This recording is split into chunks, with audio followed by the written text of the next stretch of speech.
আর লোককে 11 দলীয় জোটের প্রার্থীকে বিজয়ী করব তো ইনশাআল্লাহ। আমরা যদি দেখি লক্ষ্য করব বগুড়ার একটি আসনে গত 3 থেকে 4 দিন আগে একজন ব্যক্তি, সে কৃষক, সে দাঁড়িপাল্লার মিছিলে গিয়েছিল।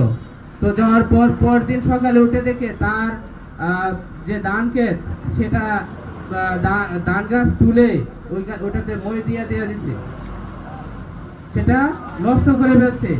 সেটা তো আমরা মেনে নিতে পারি না। একটা কৃষক এই দেশের সম্পদ, কারণ কৃষকদের পরিশ্রমের কারণে কিন্তু বাংলাদেশের মানুষ আমরা খেতে পারি।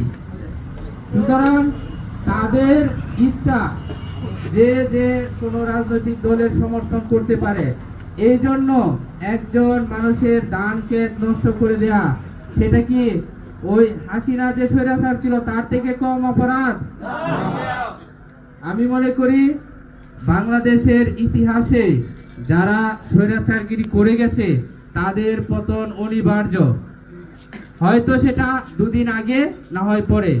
সুতরাং আমরা যদি আলেমদের কথা বলি, গত শুক্রবার সিরাজগঞ্জ যে শাহজাদপুর আসন, যেটাতে হচ্ছে আমাদের এনসিপির প্রার্থী সাইদ মুস্তাফিজ ভাই, তো উনার ওই আসনে এক আলেম বলেছিল, ওই মিম্বরে দাঁড়িয়ে আর কি বলেছিল যে আপনারা সবাই এমন একজন মানুষকে ভোট দেবেন যে সত্য ন্যায়ের পক্ষে থাকবে, যার মাধ্যমে এই দেশে ন্যায় প্রতিষ্ঠা পাবে, ইনসাফ প্রতিষ্ঠা পাবে।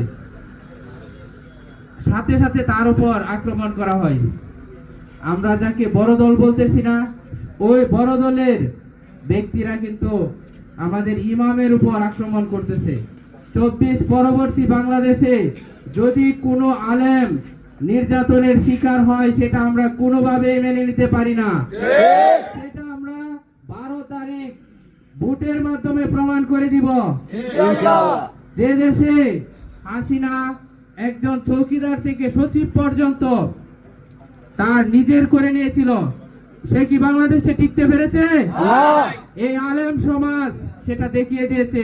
আলেমদের বিরুদ্ধে গেলে এই দেশে কোনো সরকার বা কোনো মানুষ ক্ষমতায় থাকতে পারবে না। তো আমরা মনে করি যারা ভয় ভীতি দেখাচ্ছেন তারা শুধরে যান, কারণ 24 পরবর্তী বাংলাদেশে যে প্রজন্মের জন্ম হয়েছে তারা কিন্তু এসব ভয় পায় না। আমরা কি ভয় পাই?